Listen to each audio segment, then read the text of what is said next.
It's 5:00 p.m. on November 18th, 2025. I'd like to call to order the McBembo Water and Light Commission meeting. Let me start over. Okay, so it's 5:00 and Trina, could you do a roll call? Yes, Mayor Morris, Here. Commissioner Tankersley, Here. Commissioner Elmer, Oops, Denny, you're muted. Here. Commissioner Garvin is on a leave of absence, and Commissioner Macy Baker. Here. Now, is there any way that we could hear Trina better? Yeah. Thank you. Okay, we have 5 items listed on the consent agenda. I do want to make a note. There's one item on the consent agenda that we will be talking about more in executive session in regard to the lease agreement.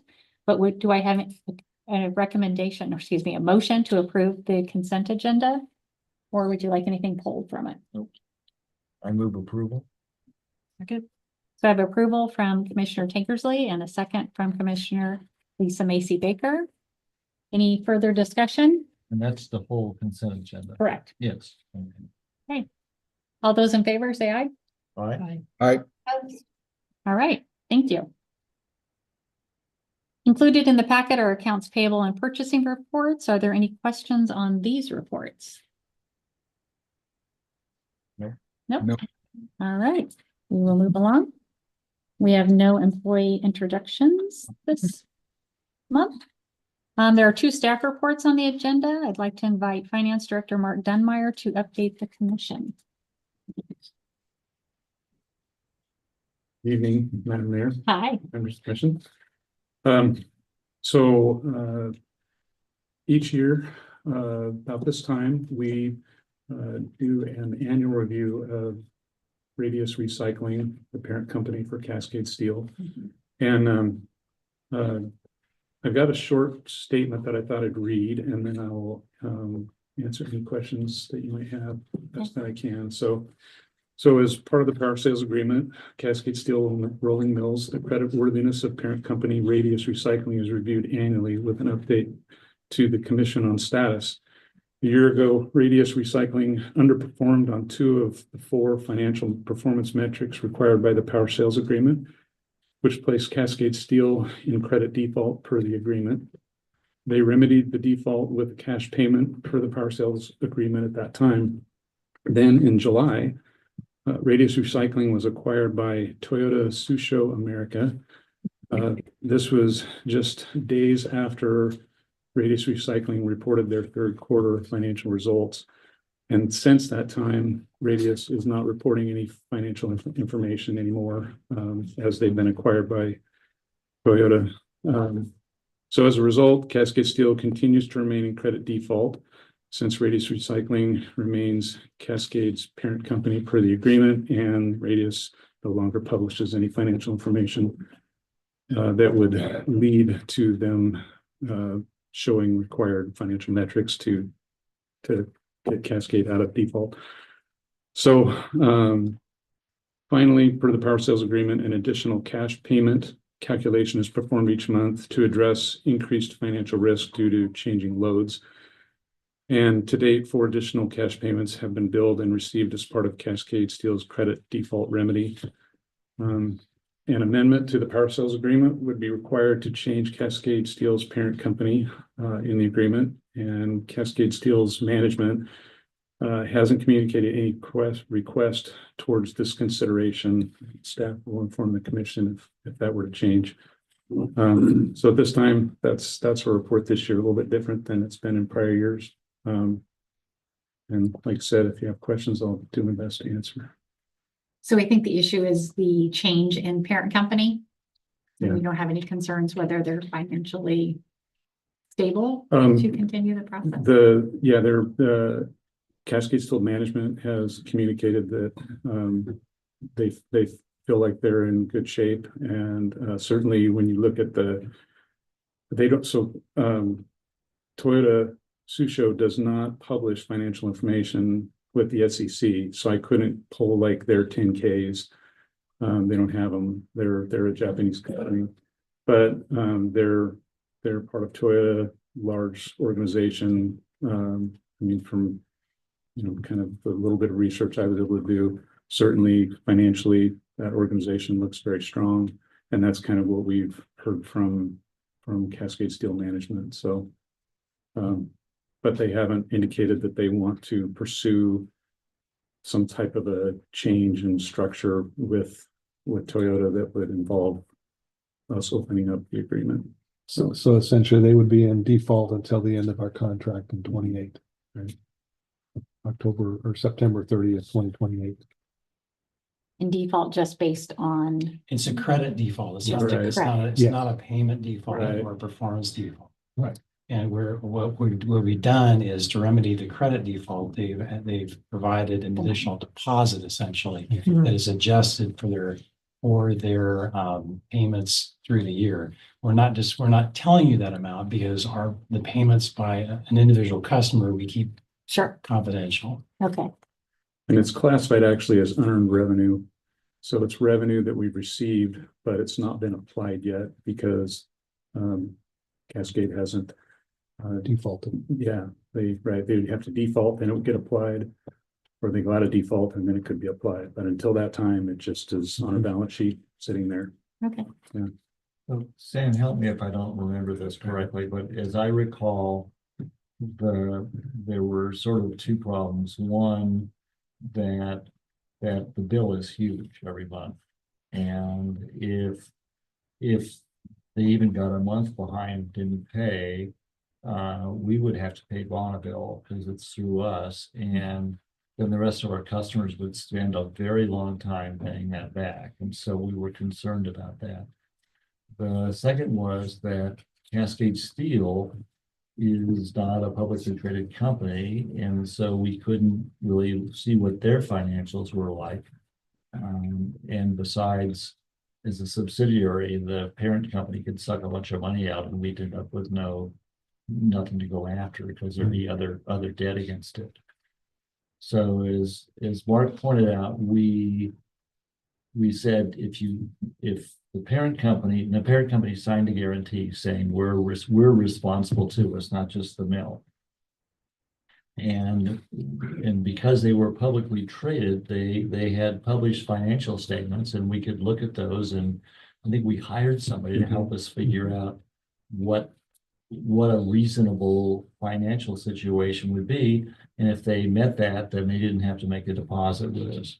But if they fell below those benchmarks, then they had to make a deposit. And I'm a little vague on how that's calculated, but it's basically the farther they're away from the benchmark, the more they have to deposit, or how does that work? Yeah, it's been a year since I looked at that. I can't tell you for sure. Jamie would be able to tell you probably off the top of her head. But yeah, it had to do with there was the amount that they were owing at the time that factored into that. My I don't remember all recollection the is details. it tends to move higher as the monthly bill adjusts higher. So So it's based on the size of the bill, Yeah. not their credit. Right. So Are you talking the adjustments that are made monthly or the original the cash cash payment? payments, yeah. So there's an original cash payment and then there's monthly adjustments to that Adjustments. payment. Okay. And the adjustments are done by looking back 12 months Mhm. and comparing the current bill to that average 12 months. Okay. And if that current bill is 20% or more higher, then that percentage above gets multiplied by their current bill as a cash payment adjustment, additional amount they pay in. But it doesn't go down. Right. So, and just to be, and it's now coming back to me, it was sort of like they had to have a month or 2 months or whatever number we figured would take us to figure out and do something like cut their power off if they weren't paying. They have to have that deposited with us, right? And then this looking back changes what we think the deposit's supposed to be. it adjusts over time. Yeah, so. And we've already negotiated with them what a deposit would be, and since they're not going to be able to furnish us with the evidence, then So I understand that your proposal is that they will just continue treating it like a credit default. Continue having whatever the deposit the contract requires for us, and we're essentially in the same position. And I don't know what we're gonna do. We'll have to negotiate, I guess, next time. Right, so we'll continue holding that deposit amount going forward. That's what we anticipate. Right, and it would be, and I forget what it is, but it's a month or 2 months, or It's a calculation, yeah, it's a math. based on, okay, right. But we're in a position that if they stop paying, we have money and then we wouldn't keep providing service. There, After that. what we're holding would get applied towards any unpaid amount, Okay. right? And then, And then we would make a decision. you would make a quick, especially a Yes. quick decision Correct. to cut them off, because we don't wanna, not that we Yeah, I wanna think we punish would- them, but because we don't wanna punish can't the pay other it. ratepayers. Based on the size of the bill, if we had a payment default, you'd hear about it. Yes, We Yeah. wouldn't take It would it. not be Yeah. a- Okay, great, thank you, that was very, And that contract is renegotiated. It terminates, it's coterminous with the BPA contract, so Okay. it'll renew in 2028. so you'll learn all about it. in 2028. thank you, Mark. Appreciate it. Actually, next year we're gonna start. Oh, okay. Next, I'd like to invite up Chad Hudson, Purchasing Manager. Hi, Chad. How's everybody? Good. Yeah.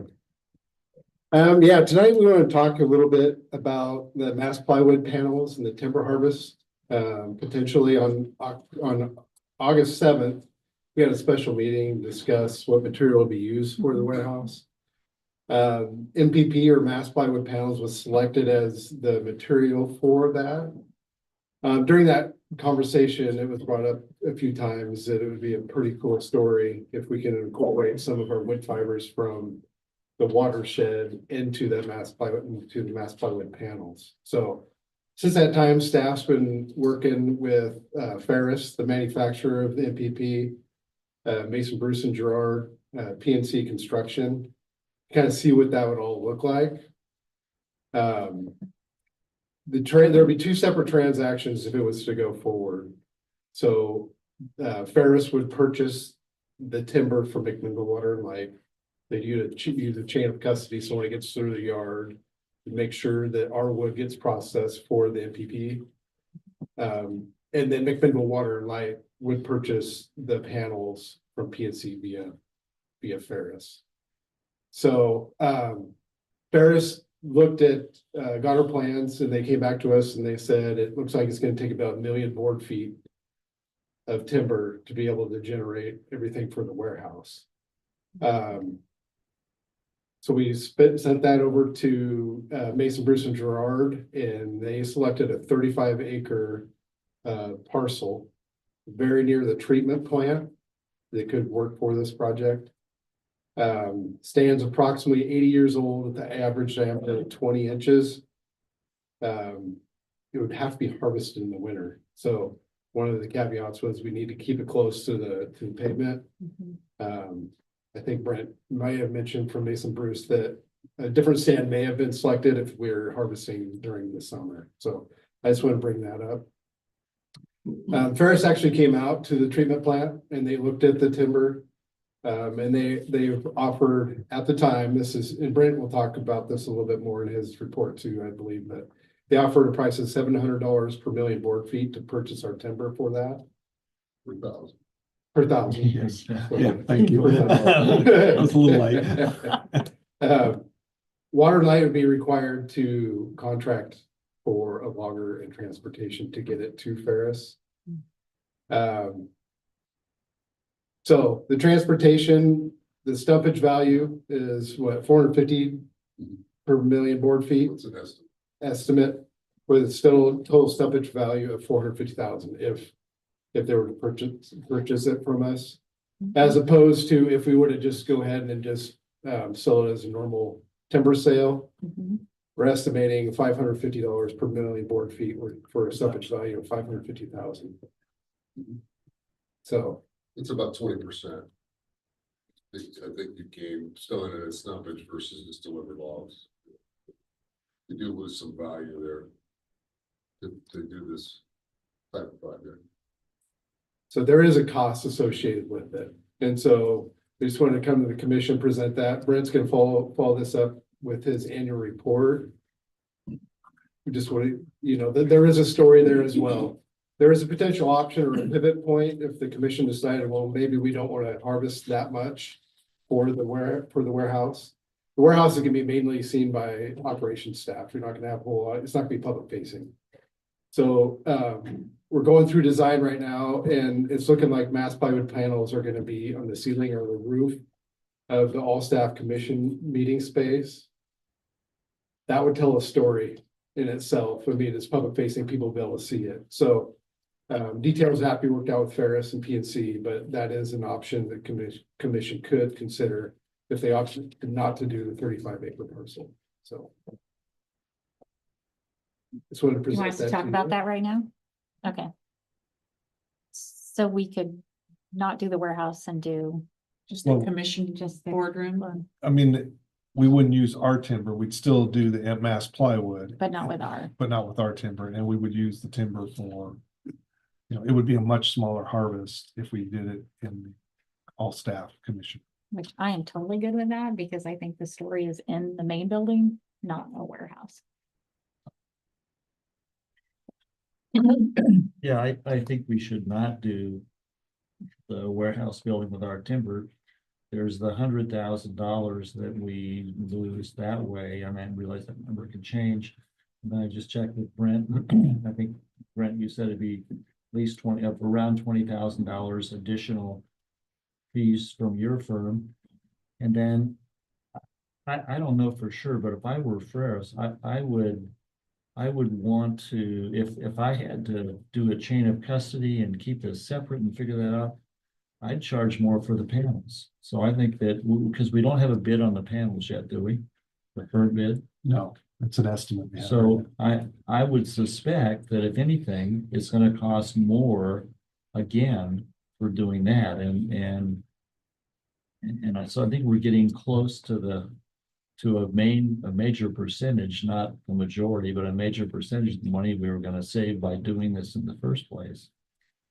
So I would think we should not do the warehouse. And the question is, you know, what's it gonna cost us to do that in the commission room? Because Brent, you're gonna have the sale time, you're gonna have those kind of costs from administrating, it'll be a A smaller. couple loads of logs. Yeah, we Yeah. have, That's what we could end up doing probably. Yeah, we'd have to figure out how many we'd do, but we'd want a certain percentage of it in there. In the room, but I mean, that would be a negligible. would it? I think so. We could all, like last year with the culvert, you know, we tacked on an extra 10 grand or something. It'd be something like that, like, once we figure out what we're doing. It'd be significantly less It than wouldn't be, it's not like 100,000 we gotta go delta. out and get 500,000 feet to Right. do a ceiling. So. It'd be significant, I mean, probably 15% of the or something, it wouldn't be a lot. And we already have some money budgeted for extra stuff. You know, it's hard to say for sure. Commissioner Elmer, can you hear all of that discussion? I can. Okay, I just wanted to make sure did you have a comment as well, please? Yeah, I mean, a couple things. I mean, I like the idea of having, you know, that touch of our Mac Water and Lights timber in the building. I just I go to if that's what we're going through, I agree with Tom on the cost and probably the chain of custody and everything that would go into building those panels versus, you know, if we wanted to do something like that, let's make a timbered in, you know, doing timbers out of these trees would be much simpler than running them into the plywood. So if we were going to do a ceiling, what if we could do a tongue and groove. Those trees would make beautiful decking if we did, you know, use that for the decking for the ceiling in those areas. There's a lot of areas I think you could get a lot more value out of the material if we wanted to keep it specifically our material coming in. So I think what we would look at, it would look very much like a tongue and groove with the mass plywood panels in the ceiling.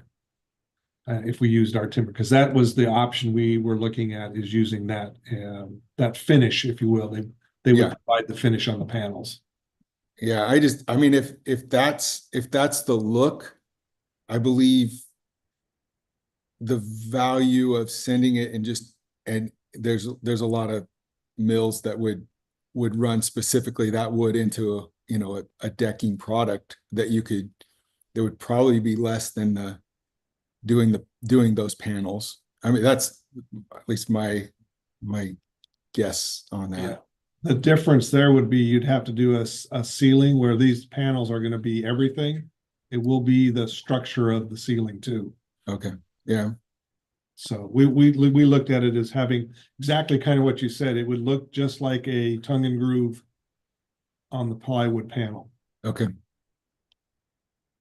But I would still like to know or have staff look at, make a decision, how much more does this cost and whether we could do some other wood feature or not. And I think also on the panels, as I remember, I may be wrong, but Ferris said that they couldn't use all of our wood. We couldn't get a panel that was all our wood because they had the different types of wood they wanted in it, and we may not meet that. So it was just going to be a portion of our wood anyway. So it will be a percentage of it. So maybe we could do something else. If it's going to cost $10,000 for Mason Bruce and we don't really know how much, we'll never know how much more it costs for the whole bid because they're going to put in that, what it costs to do that unless we get alternate bids from them. So I'd be nervous about that. Perhaps we could do something else, whether it's a wall or a trim or a door, or as Denny said, a beam. It could even be a decorative beam. Or is there what's the cost of? I know the panels are structural, Right. but what is the price of the structural panel compared to what Denny's talking about? We'd have to go back and talk to the contractor about that. And what were the anticipated cost savings in using our own timber to begin with? I guess I'd like to see the comparison of all of it to It make a was, sound decision. I think it's the 450 versus, there was an estimate done. I think it's about, remember. Well, there's an estimate between the steel and the. Right, Right. the Yeah, mass plywood. and that was, But I mean, now we're gonna they have to buy the timber from, Well, And this if was- you look at the difference between what Ferris was providing and what we were providing, it's $100,000 difference. It was 450 versus 550. Plus then we were gonna have Mason Bruce cost as well. okay. But John, I'm not sure I understood you, because as I understand it, we're gonna pay them what they charge for all the panels. And we're also gonna take $100,000 hit, and I don't think Right. the contractors figured us supplying the timber one way or another when they said there'd be the $300,000 savings.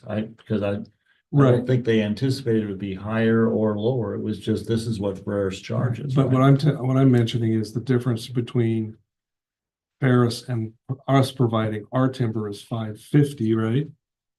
Versus Ferris providing the timber, which was 450. Assuming they could buy timber, Yes, and it might even be a bigger Yeah. difference because they buy it in bulk and Yeah. they buy, so, yeah, So I'm just thinking, I guess we agree Yeah. that the cost may be even more Right. than what it looks like. And so it's nice, but this is the ratepayers' money we're dealing with here, so.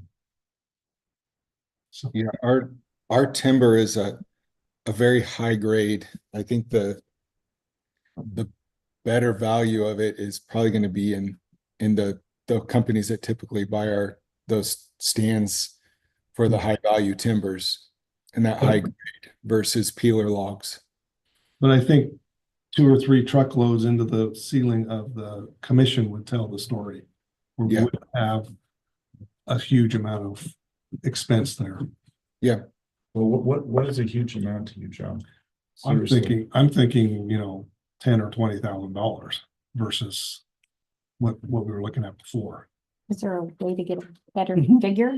Yeah. um, We can Or talk to the these options? contractor. Okay, I Yeah. think we need that information. Mhm.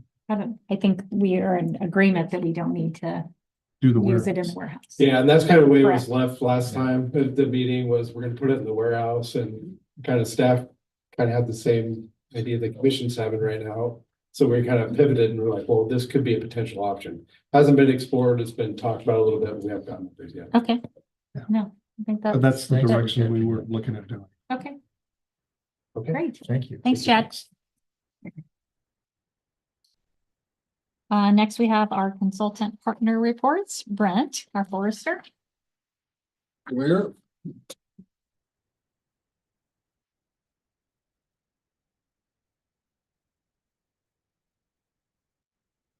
Well, reforestation is scheduled for this coming winter for the 300-401 road unit and the 731-9100 road unit. 350 Boundary Road that was sold this year. It was a 2-year contract and Stimson is gonna hold that and harvest that in 2026. Slash pile burning, we actually finished that today. We got good conditions the end of last week and today. So pile burning's done in the 300-401 road unit and that 730 unit as well. We did a little project, I would characterize it as being for IT, where we cleared a bunch of trees around the Macaulay Ridge solar panel, the generator communications building there. And so that should enhance the amount of sunlight. I was looking at that with Frank Scribner before this meeting, and it looks like that'll be an improvement to some extent. It's kind of hard to know with the weather variable and then the sunlight and the time of year. And so we'll see, but that should be an improvement there. And then is there any questions about that stuff? And from there, I'll just move right into the annual. I don't see any questions. My annual report, looking at a review of this past year's program and the proposal for next year.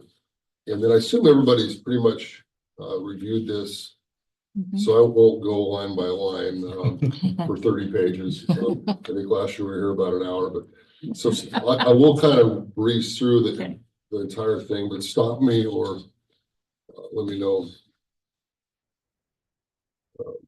any questions. So starting on page 2 here, looking at a quick summary of 2025 activities. Reforestation, timber sales, silviculture, road maintenance, inventory, environmental. We're still doing our northern spotted owl protocol hooting every year. There's quite a few extra projects came up, like the Macaulay Ridge clearing stuff, the ongoing work with BLM and Weyerhaeuser, different neighbor issues, other treatment plant requests. We still had a little work to do this year on that big culvert that went up in by the treatment plant across Haskins Creek. One thing I'd point out here, I included a map on page 4, example of our regeneration surveys we do every year. And it's a pretty organized, I'd say sophisticated program of tracking the regeneration. So we'll plant in the winter, and then that fall we'll do a regeneration survey. And we'll keep doing surveys on these units until we have 2 consecutive years of 300 trees per acre in the survey. So like this is the 303 unit. You can see, and it was planted the beginning of 2024. It was under 300 last year. It's come up, and then so then we interplanted 2025. We just did the survey again. It's closer to 300 trees an acre. But we'll be back out there interplanting the next few months and then do another survey next year. And so hopefully it's over 300 next year. Then we'll do one more survey. If it's over 300 again, then we figure, okay, we can walk away and have confidence that's gonna be a stand for the future. But just trying to make sure we have a systematic, organized approach to look at these plantations so that we don't drive out there in 5 years and it's a bunch of brush and now you're really, and especially we really need to be on top of this because we don't do chemical spraying or any herbicides. So we can't just go, well, let's just rehab it and broadcast spray it and start over. As it is, it's challenging to tackle these units with handwork. So anyway, that was just a little detail on our regeneration survey program. One of the activities we did in 2025. So looking at current log markets, starting on page 6, you can see historically, and speaking to, we're just talking about log prices. I mean, our average stumpage price for the highest price sale, or I'm sorry, the average stumpage price overall for the last 20 years is about $650 a thousand. So when I say $550 is what we get for that warehouse unit, I'm always being conservative on these predictions. Because I'll talk to the mills and what they're paying, and they'll say 700 or 800, but oftentimes they come in and bid that same number for stumpage, but I can't assume that. So I'll take 700, then back out the log and haul in, and now you're at 450. When I know good and well, they're gonna bid more, but for appraisal or like a forecast, I don't do that as much. So anyway, you can see we've got really high prices and really maximized value of the timber over the years. Looking at current log markets, starting on page 7, log prices were about the same last year as they are this year. This time they came up in the past year, but have come back down quite a bit in the last few months. We're looking at large Douglas fir saw logs, which pretty much fits the watershed wood. About $700 to $900 delivered prices per 1,000 board feet. And so prices have come down about average or maybe even below the 5-year average for prices. But it is always important to remember the watershed timber, because of our longer rotation age and the site out there, it's pretty unique and pretty immune to normal market conditions, just because it's a higher quality and a value added log. And we did get, keep talking 550 conservative figure. Our average is 650. We were in kind of a similar market last year, and we ended up with 834 average price for the 2 sales. 862 for the one that I thought was not the best one of the 2, but that's the kind of stuff that happens in a competitive sealed bid marketing, bidding process. So again, I'm predicting 450 to 650 stumpage for the upcoming sales, but not going to be surprised a bit again if it's in the high 700s or 800. So excuse me, Brent, just for a second. So to circle back, that reinforces Chad's idea that we shouldn't do the warehouse, right? Since if the money's going to go anyway, it'll be a bigger loss. Exactly. Okay. That's what I would say. Thanks. On page 8, thinking about poles, I think we always want to have this, at least touch on this every year. I mean, poles are still a really high value product, except for cedar, maybe the highest value log out there, but it just hasn't fit into our program with these high stumpage prices. And then the risk you assume by doing the poles, it just hasn't made sense, because I was instructed that we want like a $100 premium on the poles just to account for the risk and and costs. Last time we tried to put it out for bid as stumpage, we got, I think, unresponsive bids. Nobody really bid on it. And then there's a lot less competition. There's just a lot of reasons. I don't think we'd be down in that $700-800 range again with all the risk. Tell me what the risk is. I just want to make sure I understand. Well, one key thing is, like, I have got 750 here per 1,000 maybe or stumpage program, but a lot of that factors in. You've got the poles and they're worth $1,200-1,300 a thousand, and sometimes the buyer even pays the trucking, but then you've got to pedal all the what we call the fall down, or you've got, so you have a tree.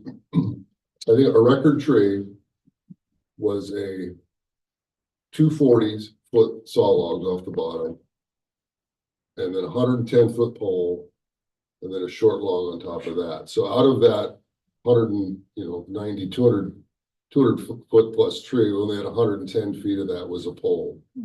So all that other material has to be sold. And it's of value, but depending on the market, I've got to pedal that wood, depending on if folks are buying or if they want it at the time or how far it's got to be trucked. Those are kinds of things that you have to factor in. Okay. Versus the stumpage when they're just buying all the volume at one price, whether it's a high value log or a rough 3-saw log or something. So that's some of the risks that you enter into. And a lot of those log agreements are month to month. They change the prices. They can cut you off, so. So Brent, isn't part of the other part of the risk that we have to pay the logger and the hauling, where in the stumpage sales, they buy it and they write us a check and we don't have to deal with any of that. And also that the price, we can't fix the price for the logs until we're ready to sell them, for the poles, so we're ready to sell them, right? Right, we can try, We but can yeah. try, but it right. doesn't work that way. Right. So where otherwise now we can fix that price quite a ways ahead. And then finally, how do I say this? The market is not what you'd call, an economist would call a good market or a clean market, because when we used to sell these, there were several buyers bidding for them. And now there's only one, basically, right? Yeah, there's two folks. There's Bell Pole and Stella Jones. And when we started the program 2007 or something, there was like 6 or 8. Right. You So PLS and McCormick's and So if one or two companies in those days didn't need the poles for some reason, you have these other people, but now. Right. Yeah. Right. So we'll keep an eye on that, but it just doesn't when it would make sense is like if we had no log market and they're still buying poles, and we could go out and cut some tree length poles. That was the rule in 2009. We didn't do a stumpage sale, we did poles, and even those poles, we weren't making all these logs. I think Bill had a rule that no more than 4 feet off the butt as waste, because then that was just going to sit there, and then the whole tree had to make a pole. So even that was really dialed down. So that would be kind of an emergency, like let's need some income to cover costs or something. Okay, I think Commissioner Elmer has a question. You have your hand up, Denny? Yeah. I did not have my hand up. I think I scratched my nose, sorry. Oh, there's a little hand on your screen. That's. Is that, okay. Thank you. We had a hand on your screen, Commissioner Elmer. Okay, go ahead, Brent. So we're recommending, the same program we typically had. It cut about 4 million feet, which would generate over $2 million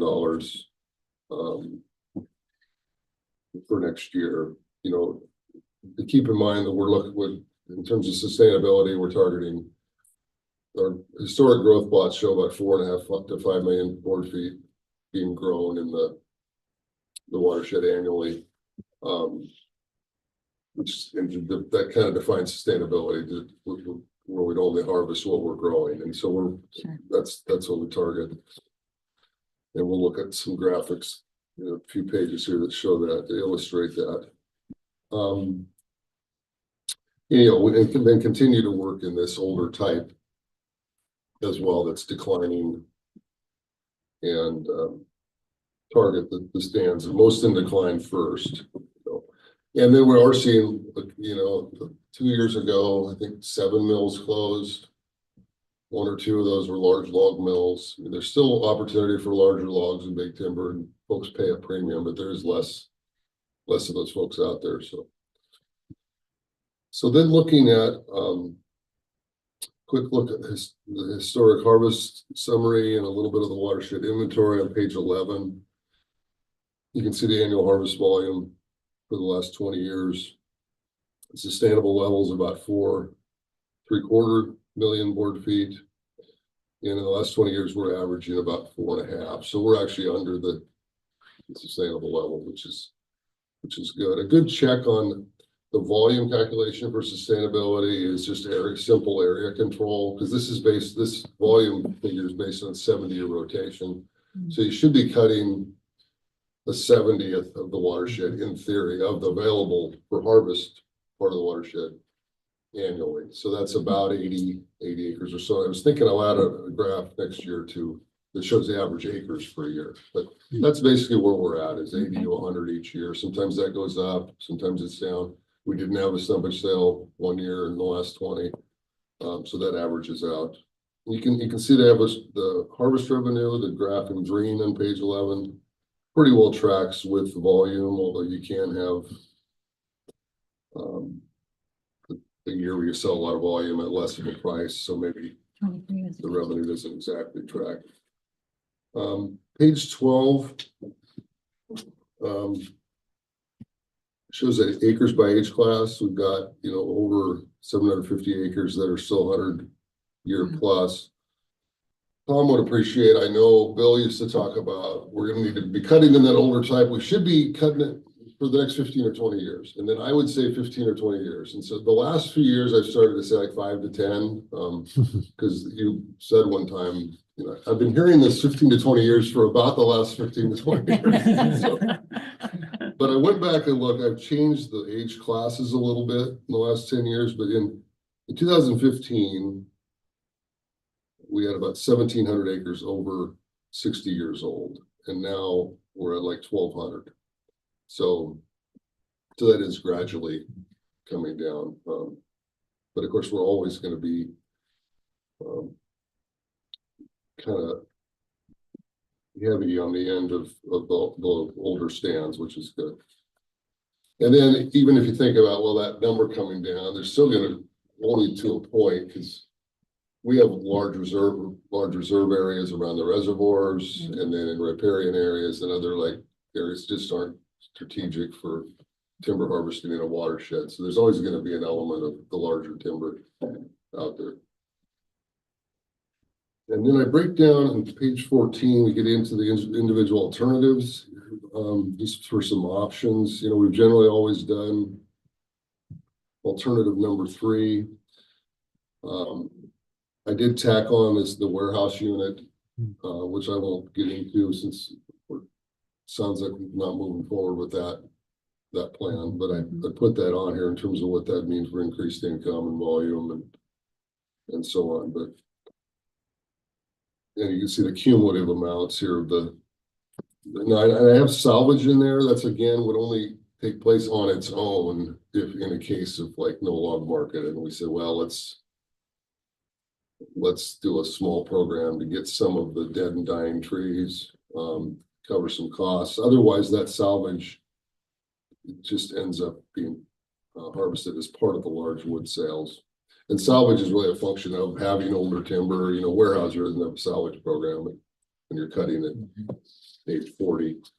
But we try to tackle as much of that as makes sense to capture. A little bit of detail starting on page 15 on the different sales. Pretty typical on the projects. Again, we're looking at cutting right at 4 million feet for about $2.2 million in income. Log marketing on page 17. I'm not sure how familiar all the commissioners are with the process. But we'll put these sales out for bid in January, open bids in February. One of the sales, which is the 100-101 road sale, will be a 1.5-year contract. So the 100 road sale will expire at the end of next year. The 101 road sale will expire by the end of 27. And just because they have a longer time frame, that gives them more flexibility, and they can bank that wood and control that flow differently. But it doesn't mean they can harvest like any time in the next 2 years. They still have to fit within the operating seasons, which are generally May to September. But it gives them more flexibility. We've had quite a few.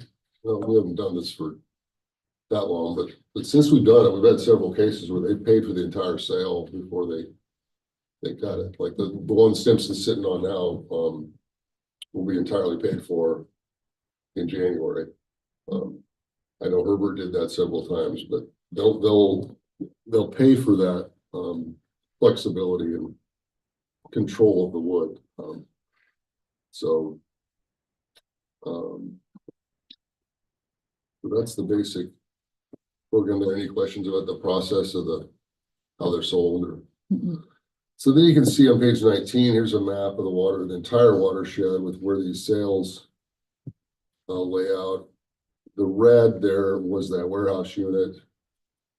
And if we had done that, we're going to need to adjust where these units laid around there, so we didn't open up too big an opening, but we're not doing that.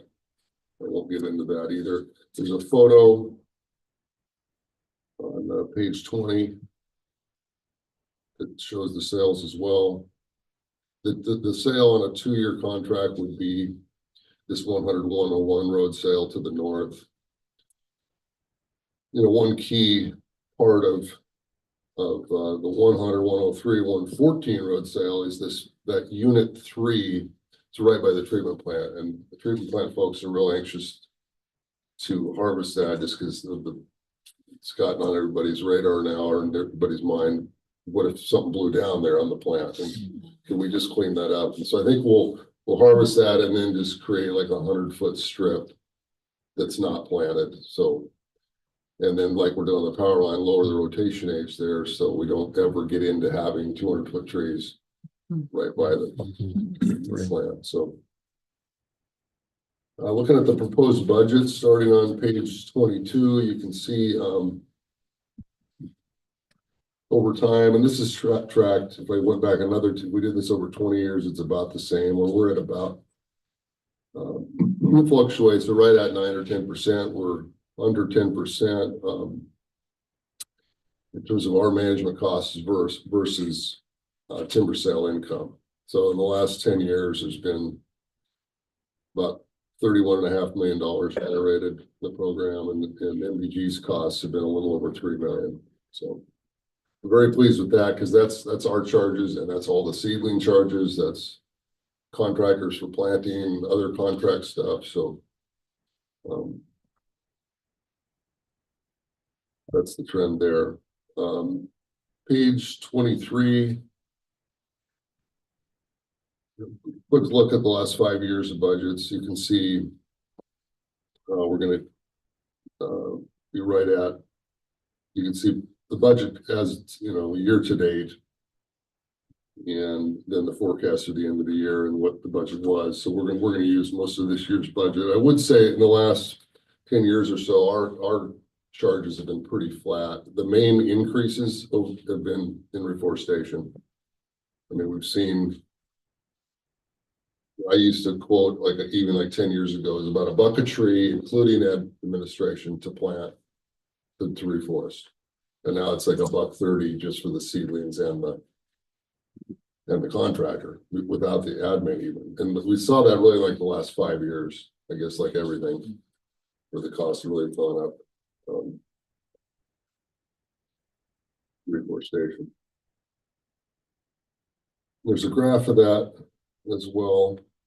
Page 25, looking at core management charges. This might be a little confusing, but we've always historically just taken like those entire categories out: reforestation, tree farm, owl hooting, and extra projects, completely out of the summary, and then called what's left the core management charges. But to me, it made more sense to report our MBG's charges within like reforestation and just pull the contractor and seedling costs out as far as what our core charges are. So it's gonna be a little off kilter for a few years if you look at the graph. But why did your charges go up? Well, they didn't, by much. It was just that they were never included before. And so going forward, I don't know if that makes sense to actually show all our charges Just as the core charges. Yeah. And so you can see on that graph, I guess what jumps out to me is extra projects in 2024, that purple at the top there, that was that culvert project. And then you can see the tree farm maintenance in orange there. That's in several road projects, the Macaulay Ridge stuff this year, those types of things. Pages 27 to 28 just have a rundown of tasks and the personnel associated with that and the hours for the different foresters and so on. And then the proposed budget's on page 29. And just for reference, the total budget for 2025, the full program was about 335,000. This year, that same program, you could ignore the alternative 4, the warehouse unit, but look at alternative 3, that $18,000 increase is just reforestation. And just an adjustment. You can see the reforestation breakdown there of the seedlings and planting and those prices coming up. Another change here is I'm going to eliminate this general column because it was so similar to the general admin. So general admin was like 12,500 last year. General was 5,000. That's 17,500. So I just combined them and made general admin 15. And that should cover that. And I think it's just, there was not much of a distinction there. One had like equipment maintenance and some little things. And so I think that I'll tighten that up a bit. There's a graph of this on page 30, and you can see which I think is good as far as what's in the budget, the amount of reforestation commitment you have here for your investment. So what you see out there, we got really nice stands and great forest for the future, but it is getting expensive to reforest. So that's a big part of the overall budget. And Brent, do I remember correctly, we're actually buying more trees now than we would have before because we don't have as good a survival with the weather change? Yeah, we're probably half the trees we plant are interplanting each year. And it's pretty much tracks. I mean, some plantations, we get them going and then you're on to tackling the next ones that are tough. And the one thing that's interesting, I've talked to Bill because so much stuff that I've operated on in the last 15 years is south facing. And he was on north facing slopes all those years. And what we have done on north facing slopes, it's like night and day. There's one out the 550 road that was planted one time. Okay. The trees are all booming. We've slashed it already. There was another one out the 300 road, same thing, north slope took off. Cool. But these south slopes are the ones where we're just not getting the few times in the last 10 years we've had pretty mild summers, but we're just not getting that shot of rain in the summer anymore. So it's a lot tougher. Now a lot of folks talk about should we switch species or switch seed zones or to maybe think about that, but I don't think we're quite ready to start planting pine in the watershed. I mean, it's not because we are getting them going. It's just you've got to stay on top of it and with the competition control, slashing, and the interplanting and the regeneration surveys, just making sure we don't miss anything. So. Brent, I hadn't even thought about planting pine. Is there anybody planting pine on the Coast Range? A little bit that gets done, but then you hear about Willamette Valley pine be a great option, but there's just, where would, in 50 years, who's buying that? Where would you? And when you do see it go in, it's like in really intense, rot areas where you need to switch species for a rotation, or in like super wet areas, it can be like a good nurse crop in around fur and stuff, but Okay, thank you. So we need to accept the report? Or, Well, you might want to just discuss among yourselves which alternative, harvest alternative you want to go with. I know Brett referred to, there's alternative 1, 2, 3, and actually this year's there's an alternative 4. I think as Brett indicated, sort of traditionally, if the commission is inclined to do what we generally refer to as the full program, without the warehouse sale, that would be alternative 3. And so if that's your inclination, I can propose a motion to accept that alternative. and does that alternative fit within our budget that we already approved? Okay. So make sure. And do we have to confirm what we're doing first with the sale for the warehouse? We're fine, we can go ahead and move forward with. I think you can move forward with this. If we Okay. decide that we want Brent to do additional work, we could probably come back. I'm not sure we're prepared at this moment to address it, frankly. Okay. But we do need to get him on Okay. a contract for next year's harvest. And we need to come back and amend our agreement with Mason Bruce and Gerard because we have additional work for them to do relating to the construction. I guess we can do that. but we can see the extent of that. Like I said, some of that could fit into our program too, extra projects. Mhm. You see the extent of that. I think moving forward with number 3. Okay. Well, so what I'll do is, this was what Does the that sound motion right would to you? sound, this is what the motion would sound like. Motion to adopt the full program, alternative number 3, with the associated Mason Bruce annual budget of $353,000. And also to authorize the general counsel to prepare the annual Mason Bruce and Gerard contract for 2026 and authorize the mayor and clerk to sign the contract. We need a motion. A motion? Anybody? So moved. Okay, so I have a motion from Commissioner Lisa Macy Baker. Do I have a second? A second. Second from Commissioner Elmer. Any further discussion? All those in favor? All right. Aye. All right, motion passes. Thank you, Brett. Thanks. Thank you. Or to another, we're in our 60th year with Water and Light, so. Oh, wow, we should have had a party We'll look forward to it. in the watershed. 30 some of those years were with Tom. 30 We are plus. gonna have a party. All right, thanks a lot. Thanks, Brent. Okay, Chad Hudson, you're back to introduce the consultants. Slowly upgrade along Thaddeus. Really slowly.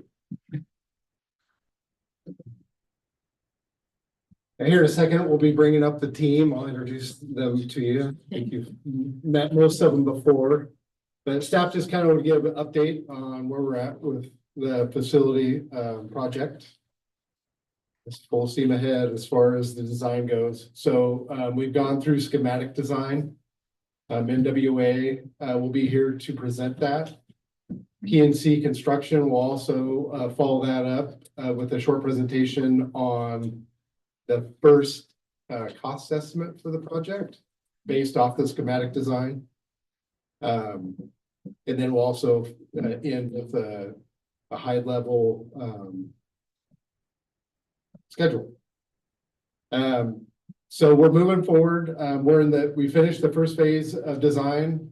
We have progressed into design and development, which is the second phase. So we're moving forward with that. We will be having another estimate at the end of that. We will bring to the commission as well as a design development presentation. One of the things too that was brought about is regarding the estimate was to have a third-party estimator involved. So while PNC was doing their cost estimate, our third-party estimator ACC cost consultants also performed an estimate Both estimates were very close, which is good news. 3.3%, I think it's actually less than that. But the numbers that came in are about 3.3% different, with ACC being a little bit higher. So in the 25-26 commission approved budget, I highlighted there in the memo what's been budgeted thus far. We have a construction or a GMP value of 25.2 million. Engineering and architectural 2.86. Third-party testing inspections, I forgot to add PNC in there, my fault. That's lumped in there with the 250 as well. So the total that was has been approved thus far is 28.3 million. As we progress through design and things, it'll kind of change. A lot of those numbers that we have, the 28.3 was based on Soderstrom's 2023 master plan. So as pricing kind of becomes more clear, we'll be communicating with the commission and what that looks like. But so far, things have progressed really well. I'd like to turn it over to our owner architect team and contractor team. That's OAC, that's all three of us. So I'd like to introduce Stephen O'Haver of MW&L Architects. You can take my nice cushy chair. You want to do it? Yeah, that right there. It's the laser. Highlight it. The laser is that top one. The second one. Jen, do you want a chair too? We can, Yeah. we have an extra here. Oh, I'll scoot over. you want to? Yeah, Stephen. Just hit it. Yeah, it's. All right, Hit cool. it. My name is Stephen Olhaber. I'm with MW&L Architects. I'm the project manager for MW&L. Thanks for having us here tonight to give you a quick update. This is the schematic design presentation of the project. So in schematic design, what we're trying to do is define the overall systems, the overall scope of the project, get massing to buildings, start the preliminary furniture palette design, get the plan style down so that we know that the programming is working, and start with the overall site plan. So what I want to do on the first couple of slides is just take us through what the scope of the project is. So I'll just go sequentially through it here. So there we go. Okay. So number one is the relocation of the transformer yard to create secondary containment. The original yard is located over here, and what we're doing is moving it over to this location to provide for the new staff parking lot. Number two is a new drainage system for the yard area. There is seasonal ponding in this area. There's been previous studies done by McMinnville Water and Light to alleviate it and also design input in it. So now we're doing the implication part of it to help with rainwater management in this area. Number three is the new warehouse addition in the light teal right here. So this basically almost doubles the size of the warehouse. It also provides for some of the racking and storage that is currently in the existing warehouse and taking up space for the existing vehicle functions that are in this space. It also incorporates a new area with a drive-through crane bay to help with offloading heavier materials onto the trucks and improve operations, and has a loading dock bay at the end of it. Number four is the seismic strengthening of the existing warehouse. So per previous meetings and studies, the seismic strengthening of the existing warehouse is coupled with the addition that will help brace the existing building. And we get some economies due to using that function there. So it's primarily just the seismic strengthening of the building. There isn't any type of other renovations that are going on to the crew rooms that is in a later phase. Number five is the existing administration building, which is coupled with item 6, which are the additions to it. So the existing administration building is basically being replanned to provide space for McMinnville Water and Light's ongoing and future uses of the building. It's also being refurbished from the exterior standpoint, so in the envelope standpoint, so new roof, new waterproofing and air barriers, new windows, new cladding of the building, basically taking it down to the structure and then rebuilding it up for the next cycle. We are putting 2 additions on. The addition to the west is primarily an office addition that will provide new space for the engineering functions in McMinnville Water and Light. The space to the east is providing many of the renewed, newer and larger public functions. So a new commission, all staff, multi-purpose room, improved customer service area, improved office space, additional toilets, additional mail room, and a display and hallway gathering area. And then we have improvements to the site, creation of a secure staff parking lot located at area number 7, and then an updated public parking lot on number 8. We also, per Oregon Green Energy Technology Program, required to have 0.5% of the construction costs go for green energy renewal. So we are incorporating a potential solar field down here on the south slopes. And then the last one is 10 improvements to the frontage along Riverside Drive required by McMinnville city ordinance. Excuse me, real quick question. On the last one there, that vacant lot Yeah. between where we are now, is anything gonna be done to that, or is that just, we just running it with sidewalks and trees as the city requires?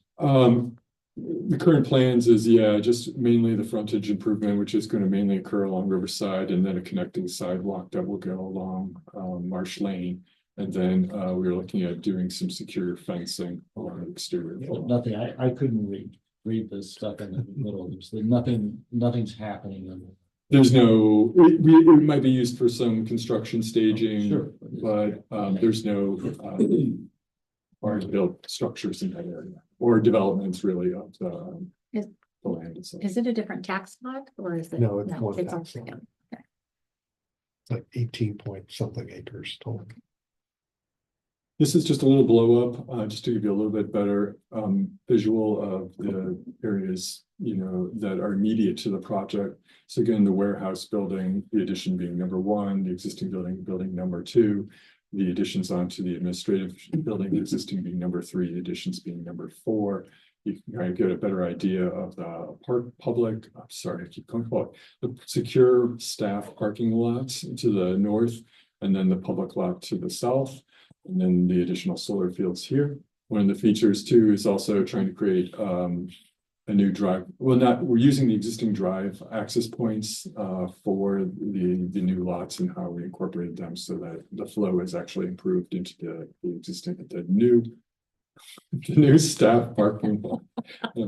Have space over there. Yeah. And will the access to the fuel station still work for big trucks turning around and stuff? Yeah, that's what, oops, whoa. I went too far now. All right. There we go. Yeah, the access point, we've done a couple studies with big trucks coming in, and also we have big trucks that will be coming in for delivery of materials, tractor trailer style. So we've done a various turn radius studies on it as well. Thank you. This is the new warehouse addition. The teal areas show the addition. So again, we have the main storage area here for racking. We will have some additional small offices for receiving and shipping, small secure storage room, and small unisex toilet. The most of it is housing materials and parts for maintenance of the grid. We have this larger drive-through area with the bridge crane up above to help with loading and offloading of materials off the trucks. And then we have a loading dock at the end. It previously was down here, but we're just replicating it up here for deliveries of material to the project. And then the existing warehouse down in this area will be seismically strengthened and linked into the new building so that it will all work as one structure. This is a little bit of a overhead perspective visual aerial down.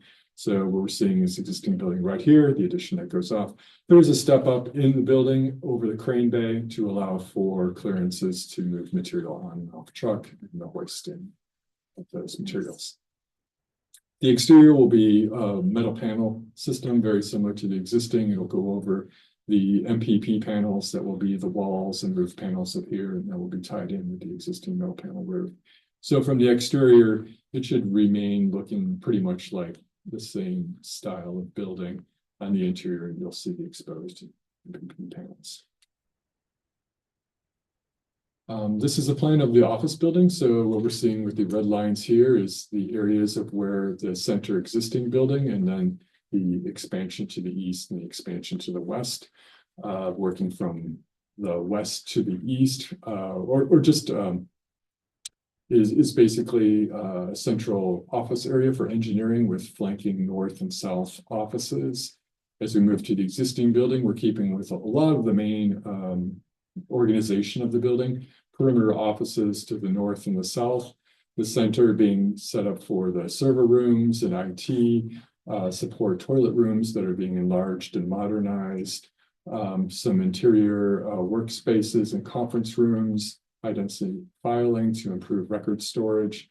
And then the big move is currently there exists a very small cafeteria. The idea is now to move the cafeteria into the double height space that is currently customer service, that will have more light that will go into the space, and use the space as three basically functions: a cafeteria function, the service function, and then more of a breakout and break area function where meetings can potentially impromptu happen. For the Western Addition here, we have the main entry that's happening over here. The Western Addition is anchored by the larger commission multi-purpose room in this area. Customer service is located at the end of the entry hallway, where we're looking at doing some display areas. We have customer service actually has the meter readers function as well, providing a new consultation room for customers for private consultations that can't be held at the windows. A unisex bathroom for helping providing assistance for people that needed to come to pay the bills. A new toilet facility for the commission room and all staff for use there. Some support spaces like a new mail room, IT, and AV and janitor closet, and then formal deliberation room, additional offices, and then support storage and pantry to help serve this room as well.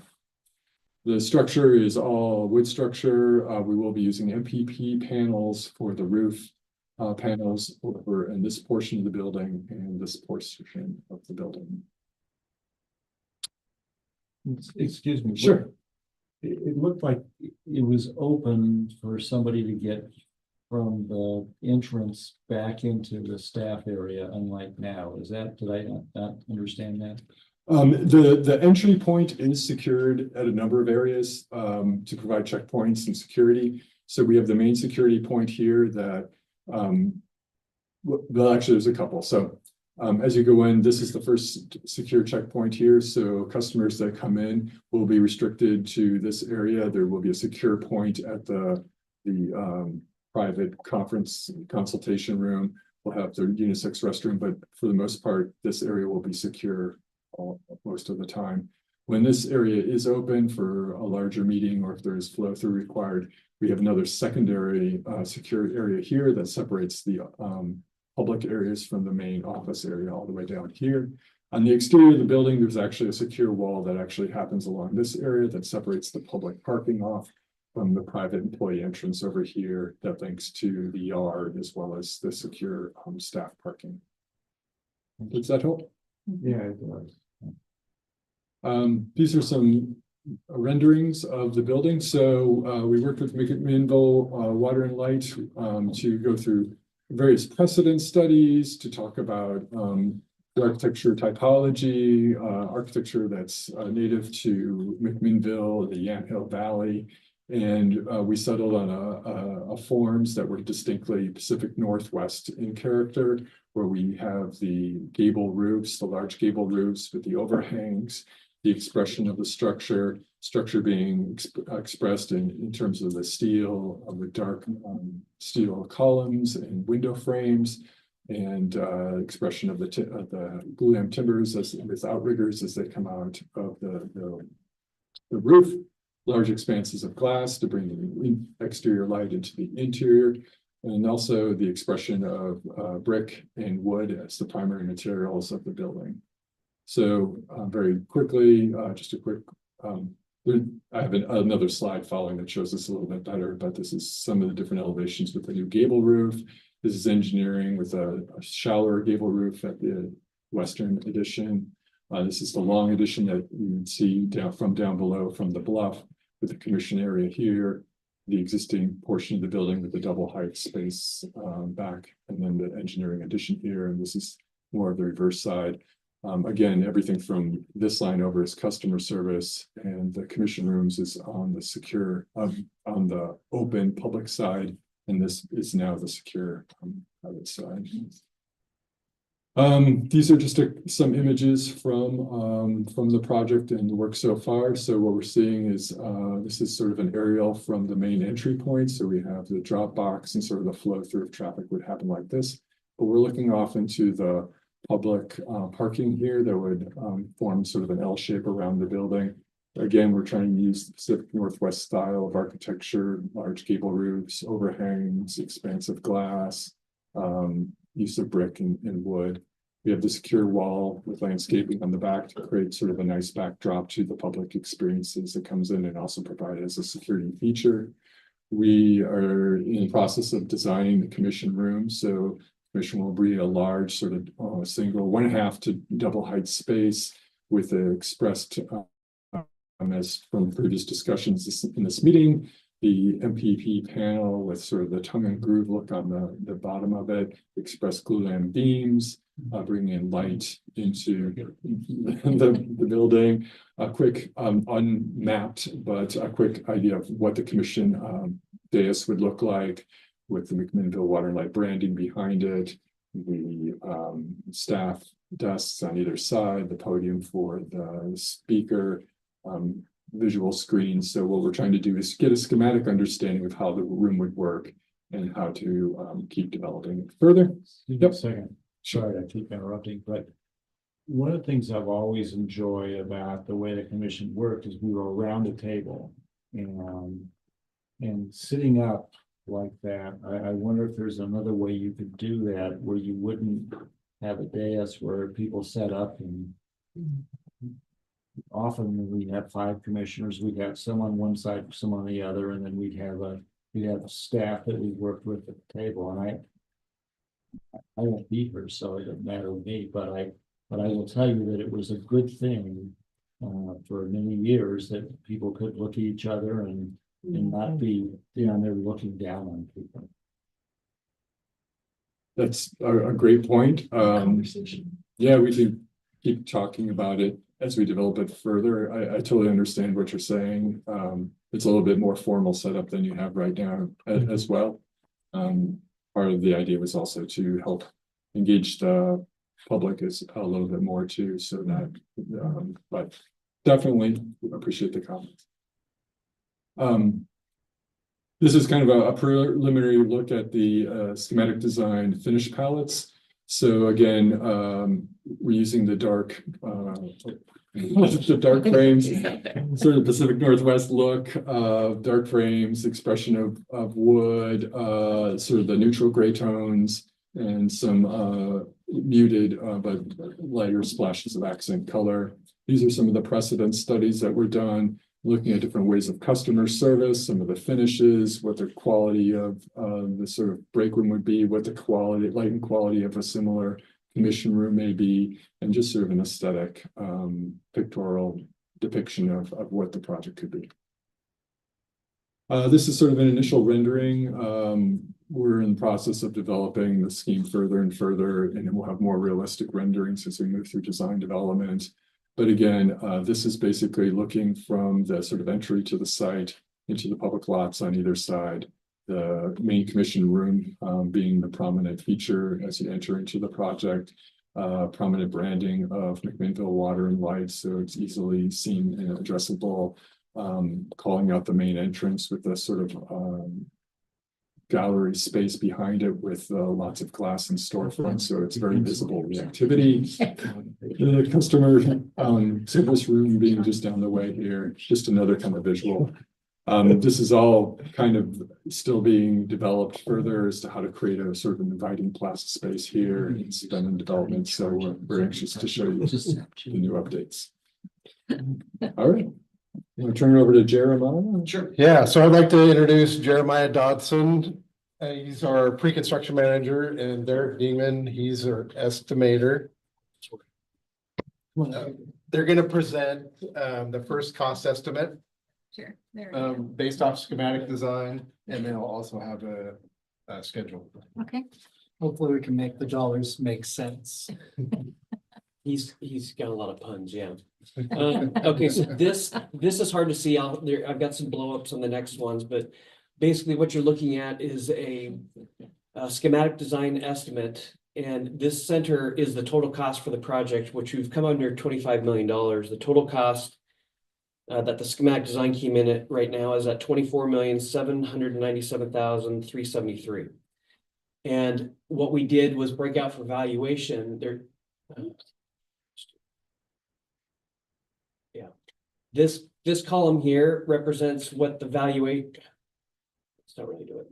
This column right here is the value of the admin building. This one is the value of the MPP warehouse broken out. This one is the site work. And this one, the very far right one, is the public right of way.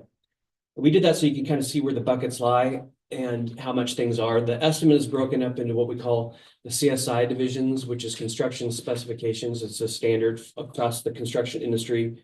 It's so architects and contractors can talk and understand where buckets of scope go. This is the bottom line. This is a snapshot of the bottom line. So you can kind of see, here's your 24,797, and then there's your admin building, your MPP warehouse, site work, and then the right-of-way work.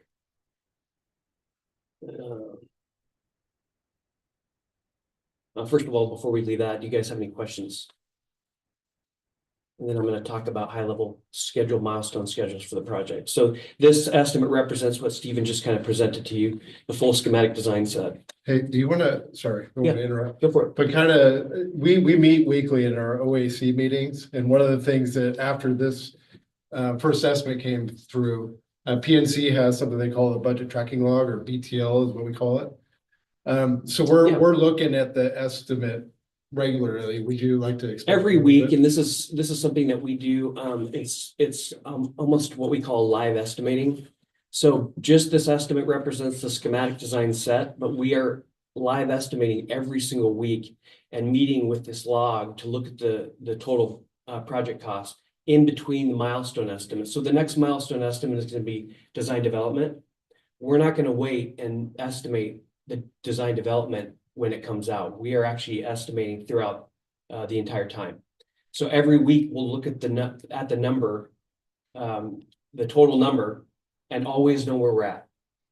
So it's something unique that we do.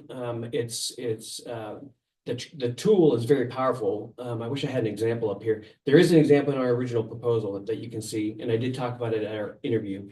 And it's a tool that we use as the contractor, along with Stephen, the architect, and MW&L to make decisions.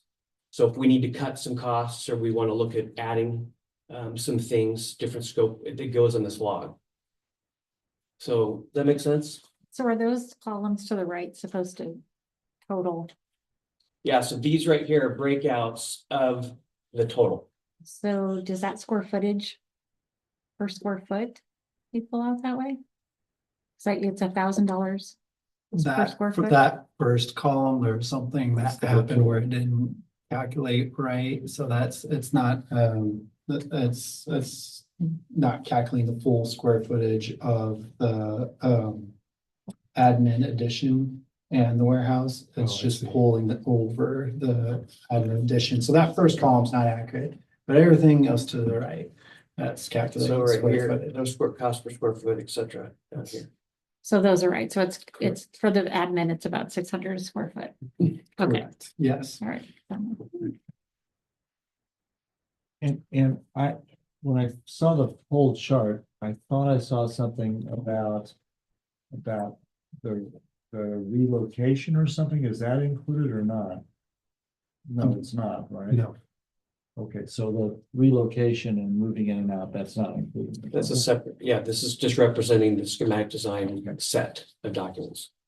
And there was early discussion, well, maybe not early, but a while ago about whether to tear down the existing building and start over or keep it and add on.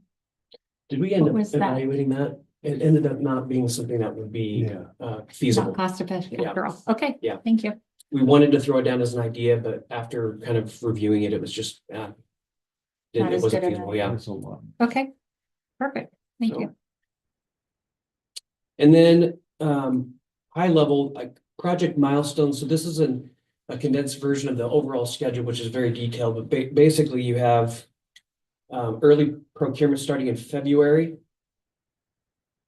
of 26, submitting for permit in March. So Jeremiah, would you maybe talk a little bit about what we're thinking we would have to procure early? Yeah. Go ahead and talk about some of the things. Yeah, so for early procurement, we would want to procure all electrical equipment or switch gears, panels, things to that extent. In the construction industry, we're seeing those items being about 12 months out for procurement. So it's very common in a lot of our projects, especially ground up projects where we start early in pre-con procuring that, so that way it lands right where we need to. And part of early procurement is also kind of analyzing when we would want to bring certain contractors on board. Specifically looking at this project, it would make sense to bring the earthwork subcontractor on board, so that way we can also get a good start in beginning of summer in June, so that way we don't have to deal with wet weather and a big giant mud pit. Okay. So submitting for permit right here and project bidding would occur at the same time in March of 26. We would get the GMP approved and executed in May. And then MW&L would move out on Cinco de Mayo, May 5th, 26. Permits would be issued and we start construction in June. And then construction, substantial completion, and MW&L moving in July of 2027. So that's kind of an overall big picture project milestone schedule. That's exciting. Yeah. Yeah. I love all the details. I love the budget and how it's broken out, and I like seeing this project lined out in time. So thank you. Yeah, you got it. I don't know what's next, so go ahead. That's it. Okay, that's it. Wow. Thank you all. Thank you Yes. very much. Absolutely.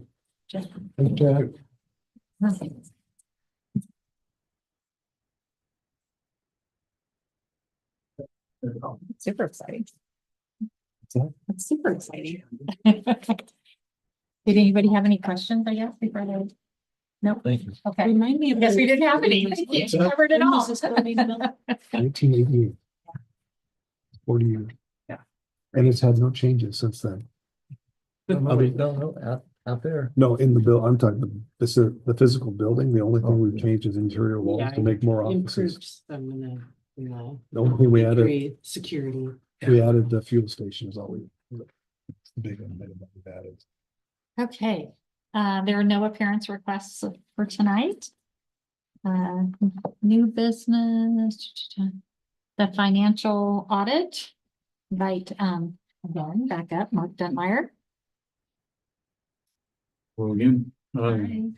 so last week we reviewed the draft audit, and our auditors presented at that meeting, and they're here again at this meeting, to provide an update, just on what happened between the draft and, the signed audit. So, and also the letter to those charged with governance, that was provided in the staff report as well. So they'll talk about that briefly. So grateful for Keith and Ade for them to be here and talk about this and for all their help with our audit. So we'll turn it over to them. Okay, Perfect. Thank you, Mark. Can you all hear me okay? yes. Yes. Perfect. Well, thanks for having us here again, commissioners. I know we got to meet with you at the special commission meeting earlier this month when we were just close to the finish line with our tentative results. And good news overall is that the audit is done at this point, kind of in the time frame that we expected. And our final reports should be very consistent with what we went through with you previously at that special commission meeting. So this presentation is really just kind of a quick, brief recap and letting you know that things are in final form at this point, giving you an opportunity to ask any questions that you might have as well, not that you have kind of all those final different reports in front of you. So we'll go ahead and move forward into our presentation. And again, this is all just kind of recap stuff from our special commission meeting. The final audit reports are done and have our signature on them. So there's, again, 2 different reports that you'll see attached to the financial statements. Our report over the accuracy of those financial statements themselves, which of course the McMinnville Water and Light Department received an unmodified or clean opinion, exactly what you're looking for. That's towards the front of that financial statement package. And then towards the back of the financial statement package, you'll find our audit report in accordance with the Oregon minimum audit standards, where we look at different Oregon state statutes that the state wants us to look at and report out on, and we did not have any compliance findings. So that's, again, consistent with what we discussed previously. And then also we have our separate letter to those charged with governance. This is not attached to your financial statements, but this is intended to give you more information on the audit and is addressed to basically the Board of Commissioners, right, the governing body. So this is a letter that we issue as part of every audit that we do and gives you more information other than just, did you get a clean opinion or not? Did you have any compliance findings on the Oregon minimum standards report or not? So I think Ida is going to go through some of the high points again on that report. So I'll turn it over to Ida. She'll take the next few slides before I jump back in. Thank you, Keith. Hi, everyone. So just as Keith mentioned, it's going to summarize here the required communication. So again, in summary, that letter that's presented to you as the board, to those charged with governance. But to start off at kind of the start of that letter, you'll see what our responsibilities as auditors are as outlined by the accounting standards and the accounting guidance. And so again, our responsibility is to provide an opinion on the financial statements, but also obtain an understanding and consideration of internal controls. We're also required to communicate to you any significant accounting policies, as well as provide, again, an evaluation of any management judgment, as well as estimates noted. And so this here, some of the estimates that you'll see highlighted in that letter include the allowance for doubtful accounts, recovery period of plant assets, as well as OPEB and pension liability recorded as of year end. Those are kind of the four estimates there that we've really spent some time evaluating. As well as then we're also required to communicate to you any corrected audit adjustments, which I will kind of go into detail in the following slide, as well as any uncorrected audit adjustments, which we noted none in the current year. We are required to communicate to you if management consults with any other accountants or third parties at all, as well as any significant or unusual transactions that could have occurred during that year, at which there is little to no accounting guidance available. And again, you'll note in the letter that there were no such matters noted in the current year. We're also required to communicate, again, any disagreements with management, as well as audit observations and recommendations. And so you'll also note in the letter there that we had a written recommendation in the current year as well, which I'll also go into detail here in the next slide. So one of the audit recommendations that we had, and again, there were no changes from the last meeting that we were at, but it included just, again, noting that there was a duplicate asset that was retired there by management as part of our audit procedures. And so this was corrected, but also us recommending that management include kind of a periodic and secondary level of review of those asset retirements to ensure that, again, assets are being properly retired, as noted and identified and accounted for. For the current year, we had no uncorrected audit adjustments, but we did have a corrected audit adjustment. So you'll see this change reflected in the financial statements that were provided. But as mentioned, this kind of stemmed from our assessment of asset retirements for the year and some of the procedures we performed, in which we noted that there was an asset there that was retired duplicatively. So this was corrected by management, and as such, you'll see this change reflected in the financial statements as well. But again, no additional corrected or uncorrected audit adjustments were identified as we wrapped up our field work and everything. Yes, service team. So again, there are various members that help with the audit this year, and so this is just some of those members. No changes from last time. Perfect.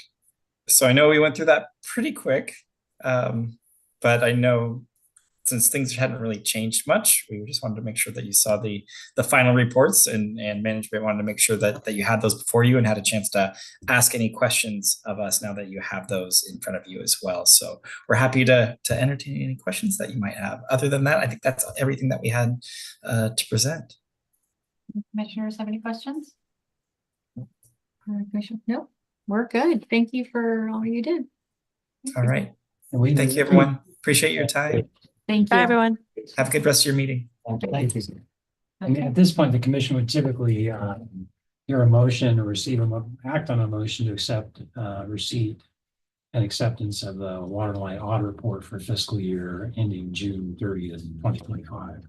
All right, do I have a motion to accept? So moved. Okay, so I have a motion from Commissioner Tinkersley. Okay, a second from Commissioner Lisa Macy Baker. Any other questions? Okay, all those in favor say aye. Aye. All right. Passed.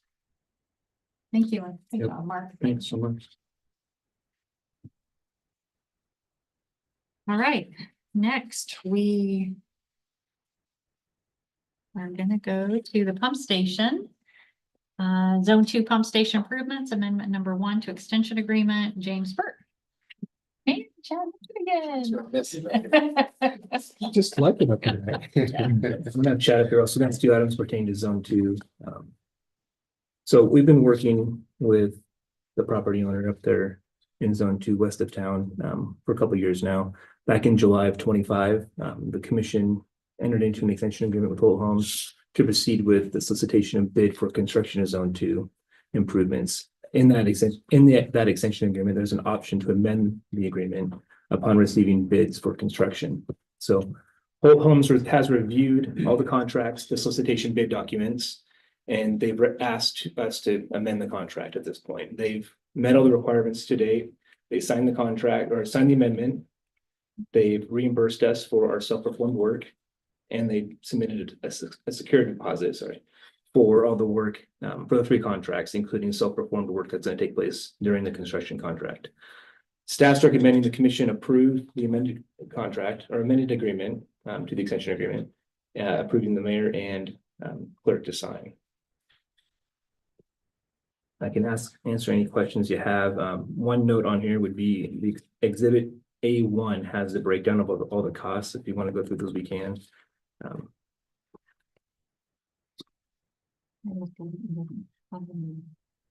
They're reimbursing us for those costs, right? It is.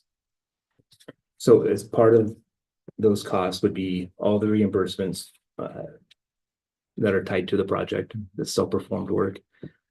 There's a contract for engineering support with Jacobs Engineering. There's the construction contract with Hallworth, and then there's the programming contract with Jacobs as well.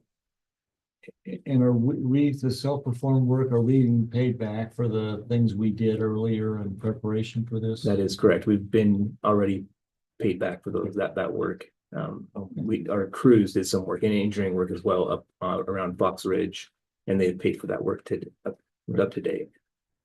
Thank you. So the $2 million grant pretty much was spot on. It needed to be, I mean, it's pretty close. Very close. Yeah. It worked out very nice in regards to the bid came in from Hallworth a bit lower than in the engineer's estimate. It's always good. Worked out nice. All right, so we need some direction on that as well. Do we have any other questions?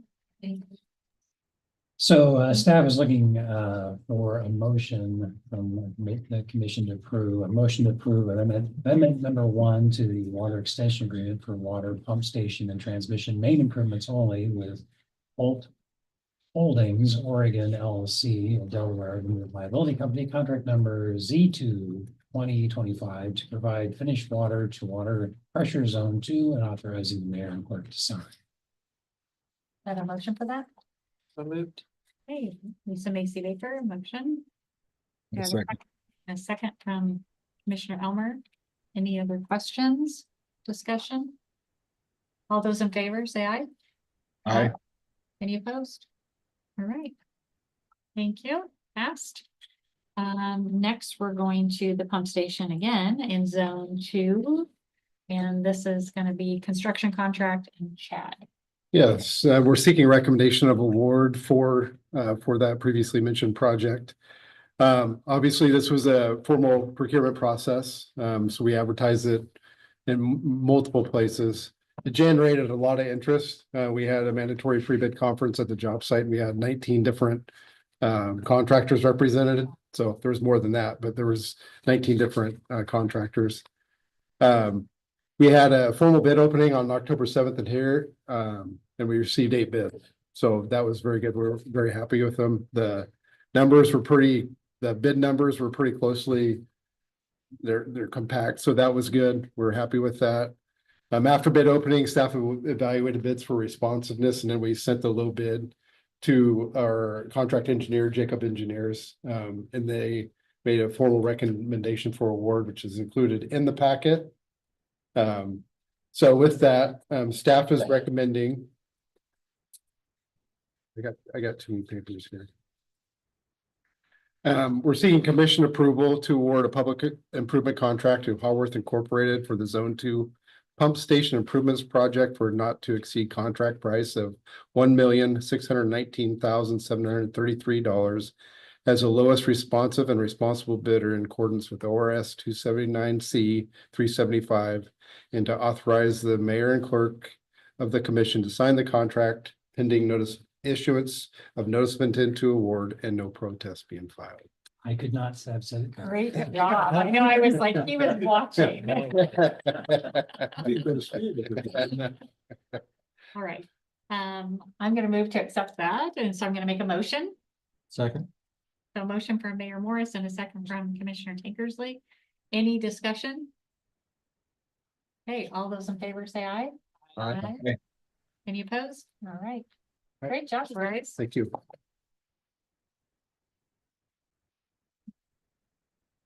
Dad, good job on the building process too. It's exciting. It's coming together. Super Like even some of the exciting. renderings since then are. Yeah. Renderings are fun. Okay, Part. yeah. So John gave his general manager report, which was. I enjoyed reading those reports. Thank you for detailing everything. Excuse me, I had a quick question. Yes, John, would you mind giving the commission just a brief rundown of the residential exchange program? I don't think anybody else is really aware what that's about. So, yeah, another interesting thing in the Northwest. So residential exchange is tied to the 1980 power, whereby the value that is generated from the federal hydro system, which is the 31 dams on the Columbia Snake River, is shared among public power, but also the small residential and farm users of the investor-owned utilities.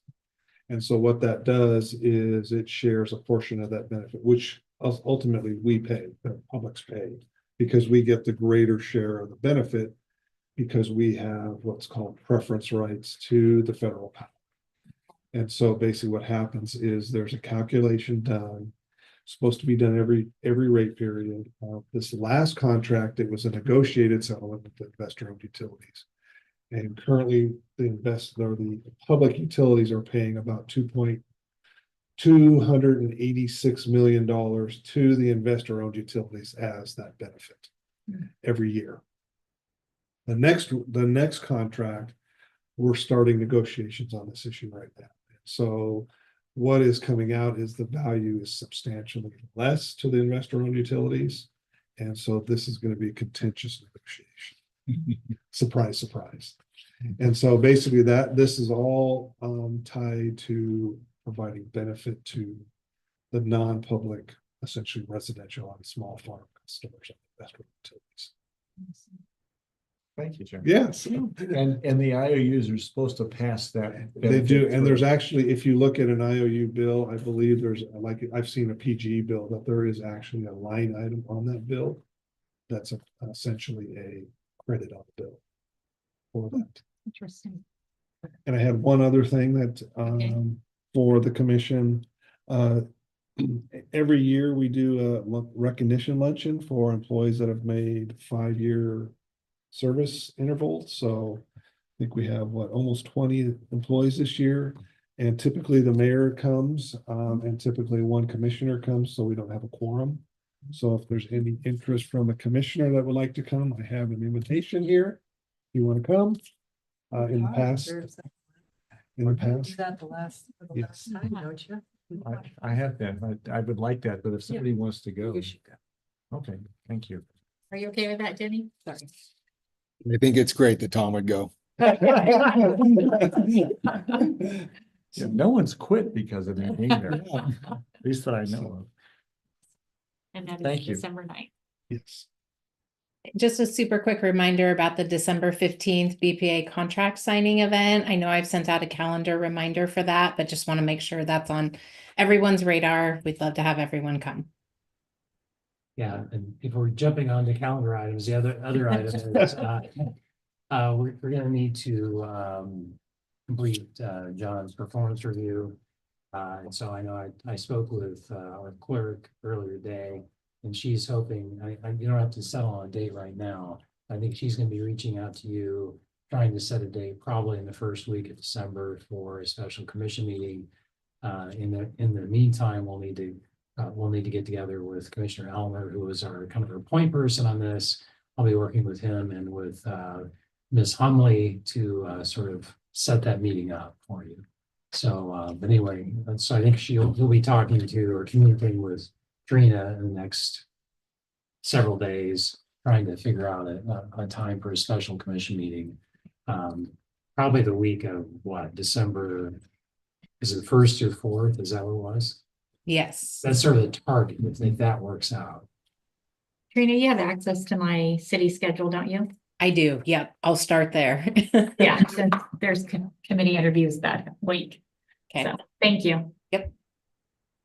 Okay, so we have the 9th, the 15th, and then the upcoming discussion about John. Anything else? Nope. Yeah. Okay. All right, did the commissioners have anything you want to bring up tonight? No?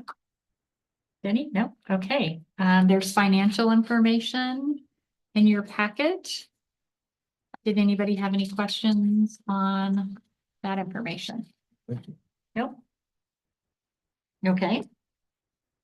So, Sam, do you want to read? Okay, we're gonna be going to executive session this evening, 2 sessions potentially. One session will be pursuant to ORS 192-660 sub 2 sub F to consider information records that are exempt from public disclosure under ORS 192-345-23, revealing security measures to protect individual buildings, property, and information processing, and ORS 192-660 sub 2 sub B to consider matters relating to cybersecurity infrastructure and responses to cybersecurity threats. A second executive session pursuant to ORS 192-660 sub 2 sub E to conduct deliberations with persons designated to negotiate real property transactions. We will be closing out our meeting in executive session, so we will not be returning to open session for any decisions. I don't think we have any media with us tonight, but if we did have media, they'd be cautioned if they were in the executive session not to share any matters out of the executive session with the public. With that, I think we're transitioning into executive session. Yes, we are. And dinner.